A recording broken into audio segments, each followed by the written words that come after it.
My smart, beautiful bulls. To save some time, I already shuffled the cards and laid them out.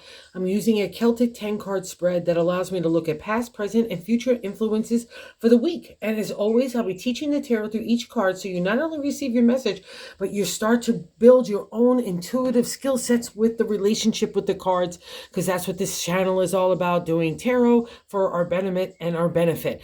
And your benefit this month comes from not engaging with the stupid stuff. Anything that stirs your ego or your pride, you have to justify or engage, or you get angry and rageful about other people's positions or points of views or perspectives. It's kind of be a little bit of friction internally for you this month, all about those outside influences kind of pressing a nerve on your creative abilities. And I do not want you to undermine yourself at all. Do not disrespect your authority and the power that you hold within, especially in the area of imagination, inspiration. But I do not want you to get distracted in any way, shape, or form, especially if there's people in authority pushing your nerve and trying to push an agenda or a way of thinking or a way of doing things that you know might not be right for you. And this might be the time to just let some of that slide so you can see where kind of the cards lay in a little bit. Or maybe you could get what you need out of these people and you can move on from them.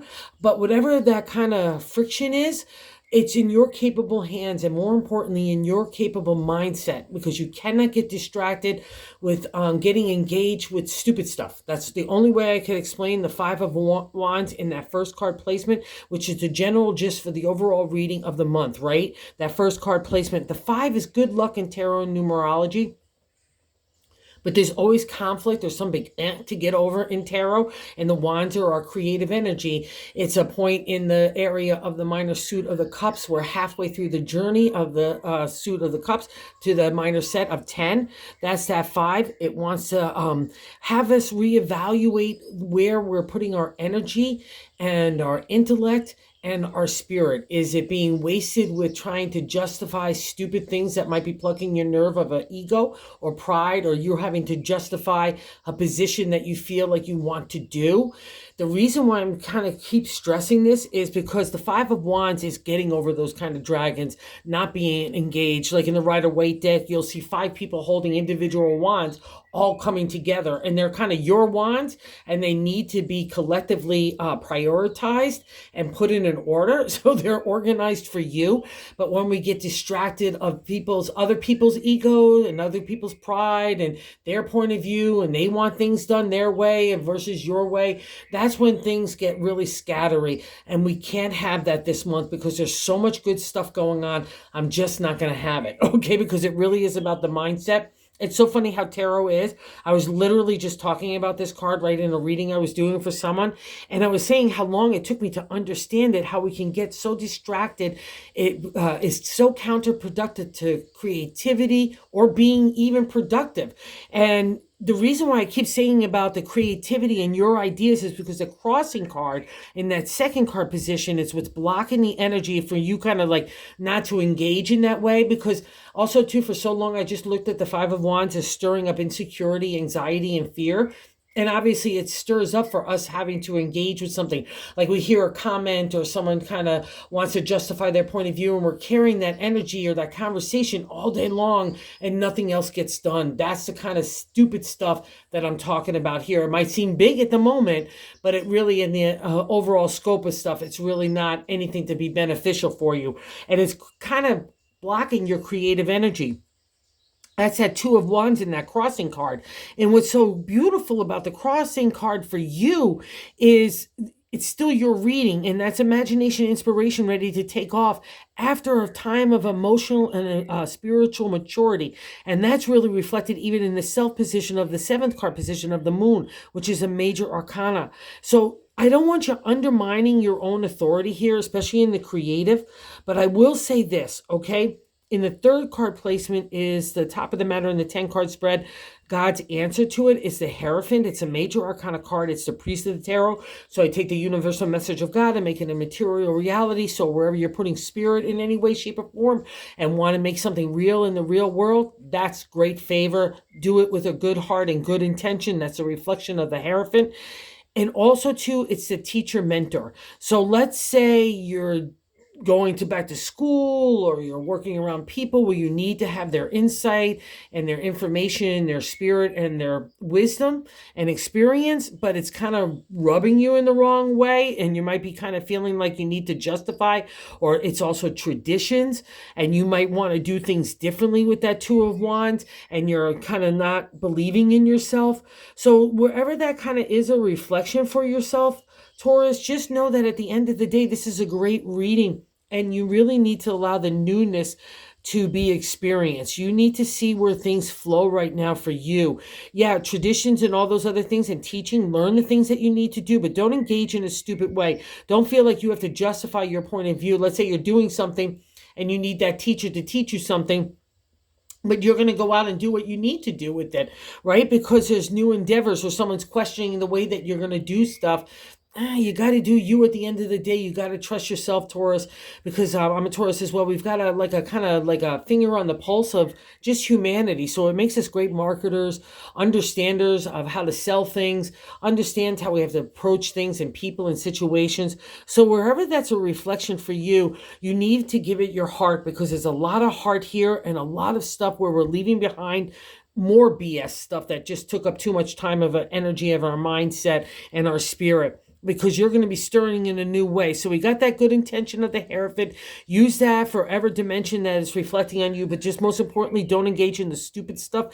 Don't let it distract you. Let's say you're going back to school to stuff. Don't get distracted by stupid stuff that might pull you in different ways, right? And again, that seventh card, the way we're feeling about ourselves, if you're feeling like a little insecure, fearful, and anxiety-ridden or doubtful, that's, to me, is also still the 5, because out of that kind of challenge, we start to doubt ourselves, and that's those dragons stirring up. That's the good luck we get to face those dragons and not allow us to buy into that kind of thinking, because again, it's counterproductive. And it might be just because in the way that you're feeling about the self is a mama. So if you're a mama and you might be wondering whether you can handle all these different kind of wands, yes, you can. That's a reflection of the moon. If you're taking care of people, it's another reflection that you're doing a good job. So cut yourself some slack. But also the moon at the end of the day is an experience you've had. She's a scary one. She scares the living daylights out of you for a long time, but now you're coming out of it. She's like a rebirth and a new direction. And she wants you to believe in the power that you possess now out of the encounter that you've had with her. She's a major arcana card. She's a life lesson, but when she appears for me, she's a past reflection.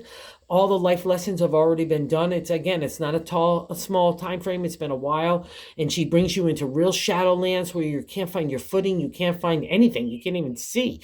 And that's the whole point. It's kind of like a let go, let God. You won't need to have the hope and faith, the guiding light of the moon to lead you. You come into your own reflection of who you are in those kind of dark times, right? You know who your character is. So trust this. You also know with your marketing, promotion, and advertising too as well, because we've got a lot of wands here. Your ideas are ready to take fire. So believe in it. Don't get doubtful anywhere. And ambition will not be settle down in you. You're ready to take off and you really deserve it. Okay. In the 4th card position, the base of the matter in the 10 card spread, I like to say the gut feeling is the Chariot. So we got another major arcana card here. So do everything with good intention. When we combine it with ambition and wanting to move things forward out of a time of acknowledgement and past experiences that we know inner way that we have that inner confidence and self-esteem that we could take an idea and make it a material reality. And again, it can be anything from family, home, relationship, to career stuff, to the way you're feeling about your health, your overall well-being, in the way you're even in society. That's a domain of the Pentacles too. We rule that area. And that's a reflection of the Chariot. It's ambition, wanting to take hold and move it. But it's also to the ancient tarot, it's all about the mindset that we start off with, right? Whatever starts up in our mind, we're not going to get engaged with stupid stuff. We're not going to feel like we have to get engaged with ego, pride, or justify it, that kind of stuff, or get angry or rage. We overcome those kind of animal instincts. And that's a reflection here in the Chariot. I have mastery of thought. In the older decks, you won't even see him holding onto the reins because I have so much control of my mindset that it affects my attitude, my approach, my daily interactions, and I can harness my compassion, or my passion rather, in a good way, and not get distracted or burn other people or be an ego driven stuff, right? I could come at things with good intention and good spirit. So let's say you've learned that as a business person, or just even as a person in everyday society and family and relationship, that it's blending the heart with the material, right? Logic with the spirit, intellect with, again, that overall feeling of intuition. That's the mastery domain of Taurus when we're in the exalted state. So believe in this, folks. You've taken a big price to get here. So let's take the new kind of turn on the wheel that's happening for us, and it's very exciting. So let's kind of get and lean into that enthusiasm and believe in ourselves, learn what we have to do. Take that combination of heart and mindset and let's bring it forth. And what's so nice about this reading is I love to see, because he made an appearance, I think last week or a few weeks ago, was the King of Pentacles in the 5th card position, which is leaving our life. Is the king is all about money. It's all about the material world. I'm only thinking about that. I'm not even giving credence to or respect to my ideas, or thinking that I can move things forward, or I want things all my way or the highway, because we rule that King of Pentacles. In the exalted state, he's supposed to be giving and generous and been living it. But you know, when he appears in a reading for me, it's I'm realizing that not only are we feeling the tight pocketbook, tightening of the pocketbook, but we're doing that and translating that into our mind and our heart. So I'm glad to see that's kind of kicked to the curb, and we're getting the reflection of the good energy of ambition combined with generosity and compassion and understanding and that good heart. Again, that mastery of control that's offered in the Chariot. So you guys are stirring in a good way. Let's move forth in a new direction, and it's all about heart and the material. We get a reflection of this in the 6th card position of what's happening right now in the 2 of Cups, falling in love with yourself, falling in love with other people, falling in love with life, work, even everything, society. It's a new stirring of the heart. I get a little platform to build upon that emotional flow. Your intuition gets enhanced. Your emotional flow wants to be enhanced. It really wants to get out there and feel like that groovy step. So anywhere that you get to combine with that creative energy, you're feeling that razzmatazz about yourself. Let your heart open and play. Okay, Taurus? That is what this is really about. That's how we get the reward of the moon. We get to leave that shadowland. We're starting to stand in the light, and we're starting to have fun. And when that kind of stirring happens to us, where we get heart and enthusiasm combined, whoa, watch out. Magic happens with the bull, right? So let's get the rewards of the 7th card placement. Again, the reflection of our ambition, our creative energy, the mastery of our thoughts and our mouth, right? So we can get that good intention everywhere and not get engaged with stupid stuff, and coming out of that beautiful, that tightness of everything. And I guarantee money's starting to flow a little bit better too as well. Now you're understanding that. And again, we rule Pentacles, so I have to say this, and I think I've said this before, Taurus. Anywhere that you always need money, it will materialize. We rule that area, just like even at the last moment, all of a sudden something happens, even with a bill to be paid, as simple as that. The magic is there because we rule it. So believe it happening for you, okay? So we're moving out of that. We're getting that heart spirit stirred in a new way. And people look at you as somebody that has real experience. Not coincidental that this card is sitting over the moon in the 8th card position of how other people view us is the 9 of Pentacles. Good job here, Taurus, because we're winding up winding up into the number 10 of the suit of the minor arcana of the Pentacles. Again, the material. A lot of people just stick it with work and health and maybe community. But I have to say, after doing tarot so long, and especially Taurus, it starts with work. It's all about heart and family and relationship and taking care of the people that we love and wanting to leave a legacy behind.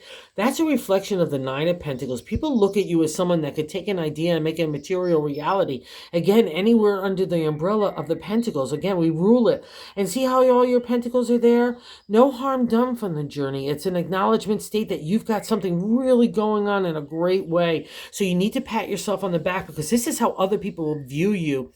So when we're talking about money and abundance, it's like, even if we're selling our ideas or learning new things to try to make that kind of trigger happen for us, just know that you have an extra glow about you. People look at you as someone that's good with the pocketbook, good with money, Good with the gold coin. And that's a great reflection for a Taurus.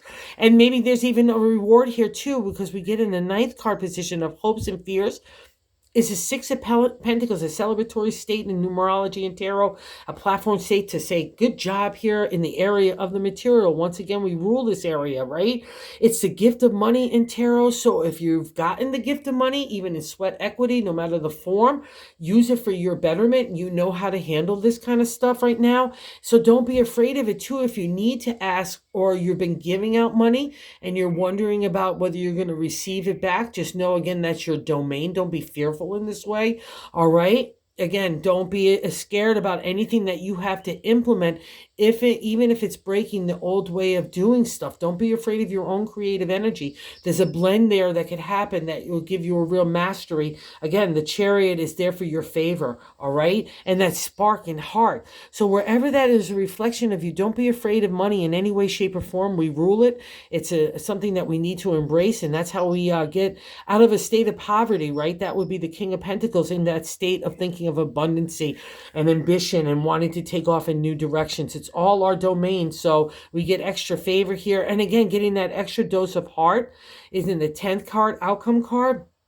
The Ace of Cups, it's all about the potential and opportunity in the area of the heart to open your flow of emotion up, right? Feeling vulnerable again. That's how we feel really razzmatazzy, because we have that way about it. We have that stoicism and that confidence from the bull already built into us. But when we're looking vulnerable and heart-giving and loving, wow, especially you combine that with creative energy, wow, nothing could stop a bull at that point. And see, you're coming out of that like kind of rough sea, but in the calmness, you're coming onto land, my bull friends, out of that emotional upheaval and emotional drama that's probably been part of the moon, this landscape too, learning about ourselves.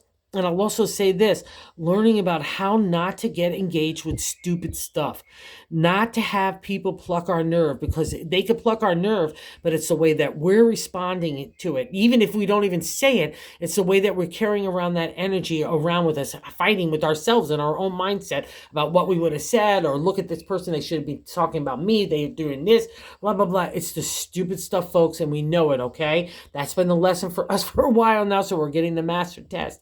Let's pass it, focus on our ambition, our heart, and we're taking things in a new direction out of that tough time of the moon and the King of Pentacles. We've learned some stuff. That's why we're getting this good favor of that Ace of Cups. We're coming out of that kind of rough seas into calm waters, and we get to implement things in a new direction. And I'm going to stick it with it, okay? And the bonus card is the Fool, the Major Arcana card, and it's not any Major Arcana card. It starts at the Major Arcana. It's a new day dawning, and it's dawning around you, and you're no fool at all. It's the enthusiasm and excitement that comes back, that naivety. When we were young bulls, we ran at it. It doesn't matter our age. We just thought we knew we saw an adventure or something exciting to happen, or maybe even make $1, right? Off we went. Nobody could tell us no, right? That kind of energy combined with wisdom and experience and a good keen eye to the creative and heart all gets combined in you now. And that's why we get the Fool. It's out of that karmic reward out of the moon. We get a new direction here. We get broad light. Again, that new day, it's dawning around us, and I'm loving it. We get that special connection to God.